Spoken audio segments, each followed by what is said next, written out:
Salut, c'est Loïc et dans cette vidéo, je vais te montrer comment on utilise PrunePy, donc qui est un framework front en Python que j'ai créé, avec un serveur backend. Déjà, je voulais vous remercier avant de commencer la vidéo pour les vues qu'il y a eu sur la vidéo précédente. Donc moi, j'avais jamais fait ce nombre de vues sur ma chaîne, donc c'est vraiment génial et encore merci.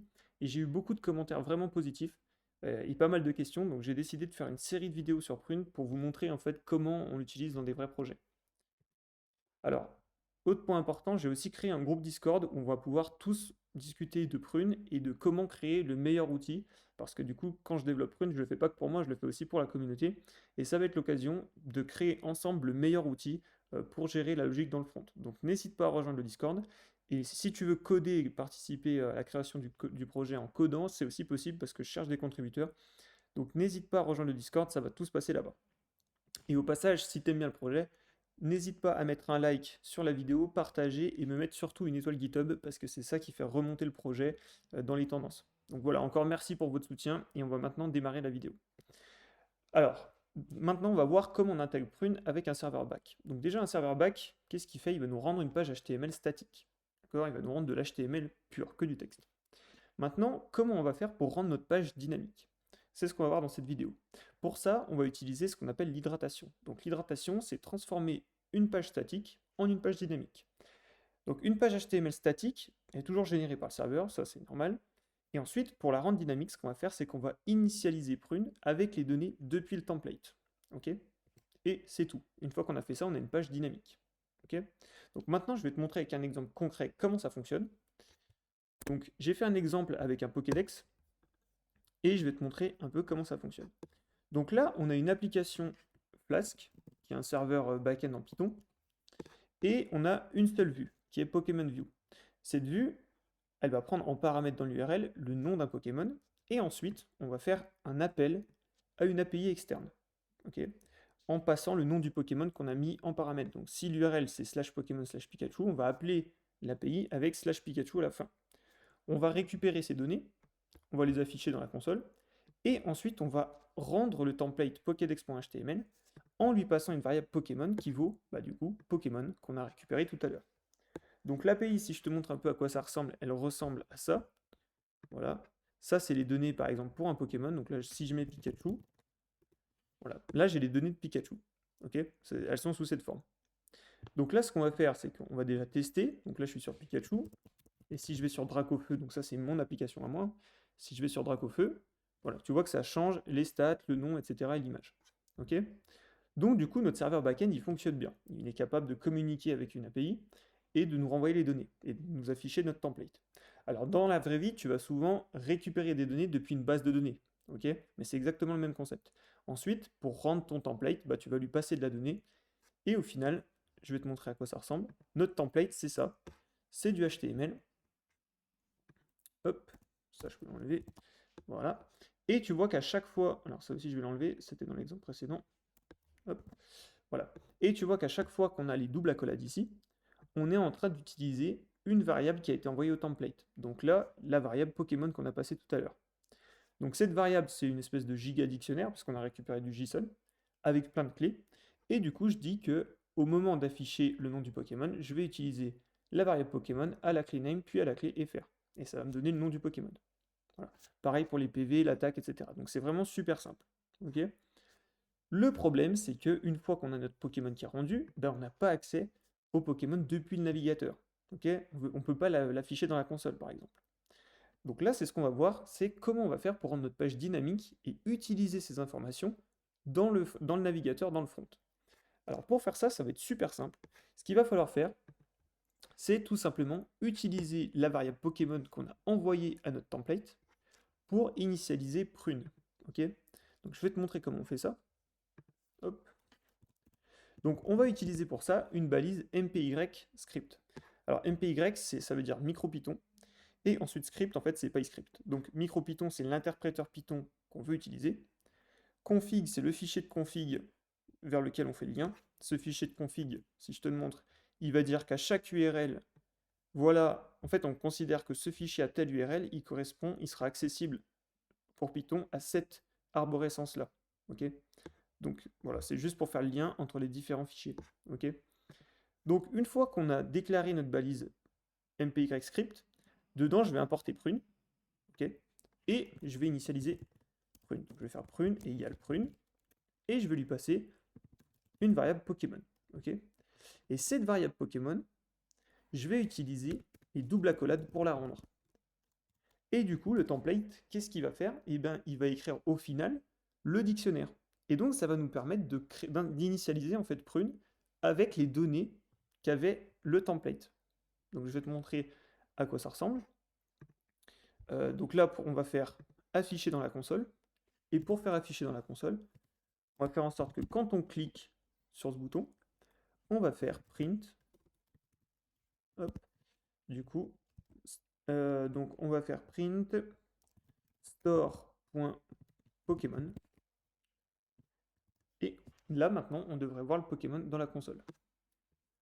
Je rafraîchis. Hop, hop, voilà. Et là, tu vois que ça y est, j'ai accès à mon Pokémon dans le front. Ok. Et donc, si je veux avoir accès qu'à une clé, tu vas voir, par exemple, si je veux le nom du Pokémon, j'ai juste à faire la clé name, la clé fr. Voilà. Là, ça va m'afficher le nom français du Pokémon. Voilà, Pikachu. Donc là, ça y est, on a rendu la page dynamique juste en initialisant en fait prune à l'aide des données qu'on a passées en dépactant, enfin tout simplement en écrivant Pokémon comme ça. Alors en fait, le template, quand il voit les doubles accolades Pokémon, voilà ce qu'il écrit, je vais te montrer. Voilà. Et au final, c'est comme si on avait écrit au moment d'initialiser prune ici, Pokémon égale, c'est comme si on avait écrit Pokémon égale puis ça. Donc en fait, c'est comme si on avait écrit Pokémon égale ce dictionnaire. Et du coup, on a accès maintenant dans le front à Pokémon qui est un dictionnaire. Voilà, donc tu vois que c'est super simple. Donc l'hydratation avec prune, c'est vraiment très simple. Tu vois qu'on n'a pas modifié en fait le rendu statique de notre page. Ok, on a toujours notre rendu statique qui se fait, ça ne change pas. On a simplement initialisé prune avec les données qui avaient déjà le template.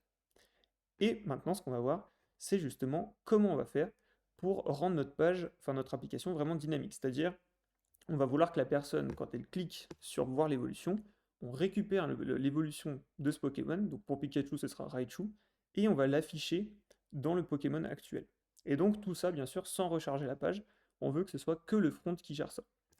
Et donc pour faire ça, donc là je vais enlever cette balise, on va, hop, on va déjà essayer de récupérer l'évolution du Pokémon. Alors, avant toute chose, ce qu'on va faire, c'est qu'on va créer en fait, on va créer, hop, je vais me mettre là, on va aller dans notre fichier Pokémon.py qui est un fichier de front, d'accord?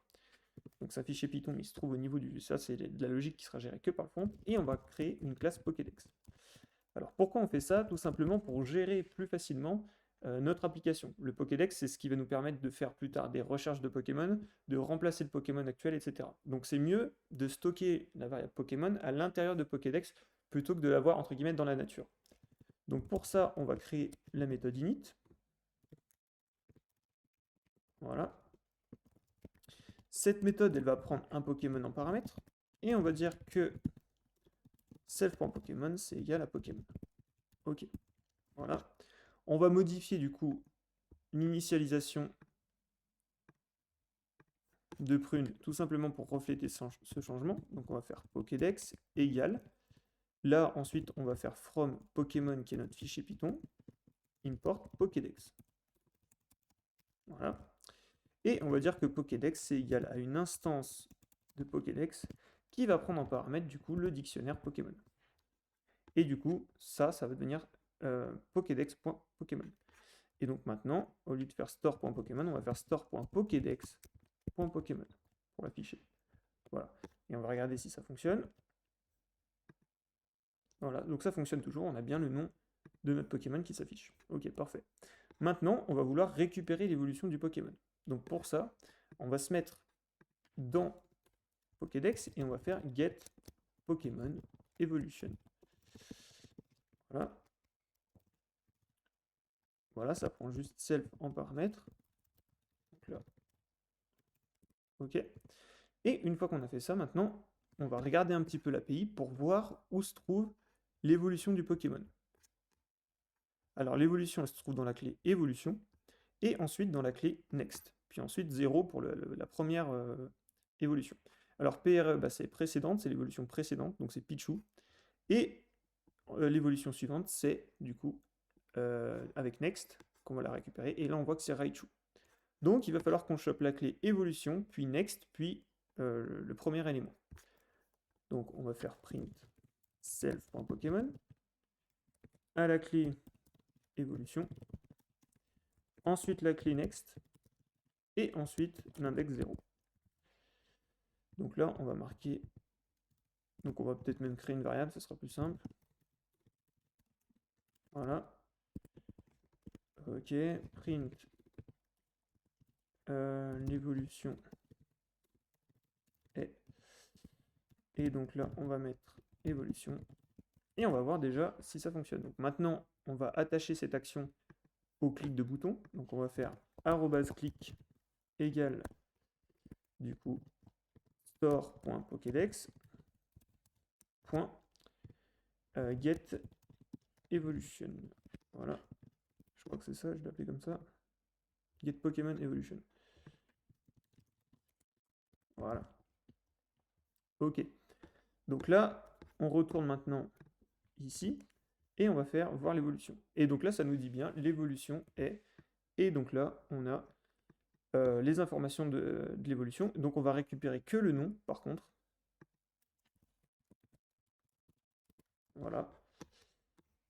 Et donc là, on fait voir l'évolution. Ça nous affiche Raichu. Ok, super. Donc là, on a réussi à récupérer le nom du Pokémon qu'on va utiliser pour ensuite faire la prochaine requête API pour avoir toutes les informations de Raichu. Ok. Donc pour faire ça, il va falloir qu'on fasse du coup un fetch. Et je vais te montrer comment on fait ça avec Prune, et donc tu vas voir que c'est super simple. Donc, get Pokémon Evolution, il nous donne bien du coup le nom du Pokémon.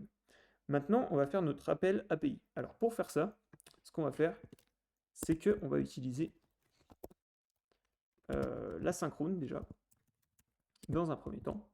Et à partir du moment où on va utiliser l'asynchrone, il va falloir utiliser dans l'appel de ta fonction await. Alors je vais te montrer. Donc là, si tu fais voir l'évolution, tu vois que ça marche pas. Et donc là, au lieu d'appeler juste store.machin, on va faire await. Et on va appeler du coup ça. Donc là, hop, ça y est, ça nous dit l'évolution est Raichu. Ok, donc là c'est bon. Maintenant, on n'a pas mis ça en asynchrone pour rien. On va faire notre fetch. Alors, pour ça, on va faire response est égal à await fetch. Donc on va faire un fetch. Là, on va passer l'URL qu'on veut appeler. Donc là, cette URL, je vais la récupérer depuis mon bac. Ok, voilà. Et on va ajouter du coup évolution. Donc évolution, c'est Raichu par exemple dans ce cas-là. Donc on va faire un appel à l'API pour récupérer les données de Raichu. Et ensuite les data, qu'est-ce que c'est du coup? C'est aussi await response.json. Donc là je récupère les données de Raichu. Et donc là, je vais afficher les data maintenant de Raichu pour voir si ça a bien fonctionné. Donc on va lancer tout ça. Hop, voir l'évolution. Et là, ça y est. Donc il y a bien mon appel API qui s'est fait. Et tu vois que là, ça a bien marché parce que j'ai Raichu d'Aloha qui est là. Donc c'est bien, on a bien récupéré les données du Pokémon. Ok. Maintenant, ce qu'on va vouloir faire, c'est prendre ces données de Pokémon et transformer le Pokémon actuel pour remplacer ça par Raichu. Alors pour faire ça, tu verras que c'est super simple. Le seul truc qu'on a à faire, c'est lier en fait l'HTML à notre logique Prune. Donc en gros, là, tu vois qu'une fois que le rendu a été fait, Prune ne peut pas savoir que ça correspond au nom du Pokémon, d'accord? Il n'y a rien qui lui le dit. Donc pour faire ça, on va utiliser la balise pText. Ptext, ça va changer le texte de la balise en cours. Et là, on va utiliser store.pokédex.pokémon à la clé du coup name, ok, et ensuite la clé fr. Voilà. Ok. Donc, une fois qu'on a ça, Prune, il va comprendre qu'en gros, à chaque fois que les données changent, il va falloir remplacer le texte de cette balise par store.pokédex.pokémon à la clé name à la clé fr. Voilà. C'est comme ça que ça marche. Et du coup, ce qu'il va falloir faire, si on veut que ça se reflète dans notre donnée, il va falloir déjà transformer le Pokémon actuel avec le nouveau Pokémon. Donc ça, je vais l'appeler plutôt New Pokémon. Donc je vais dire que le Pokémon, c'est égal à New Pokémon. D'accord? Voilà. Et ensuite, si on veut que Prune refasse le rendu, on va lui préciser Notify, mais cette fois-ci async, parce que c'est de l'asynchrone, et donc il va falloir utiliser ce décorateur qui est un peu spécial, qui est Notify async. Donc là, on va relancer, et donc là, quand je vais faire voir l'évolution, maintenant, à la place de Pikachu, je devrais avoir Raichu qui va s'afficher au niveau du titre. Et donc tu vois que c'est bien le cas. Ok? Donc maintenant, donc tout ça, hein, sans recharger le navigateur, on est toujours dans le front, c'est juste des appels API qui se passent depuis le front. Maintenant, pour avoir un truc un peu plus complet, on va continuer de lier nos données au niveau de Prune avec l'HTML.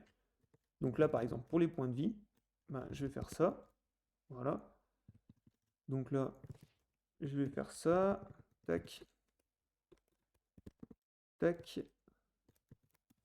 Voilà. Ensuite, je vais copier tout ça. Voilà. Et donc là, ATK. Et puis là. Et puis là, du coup.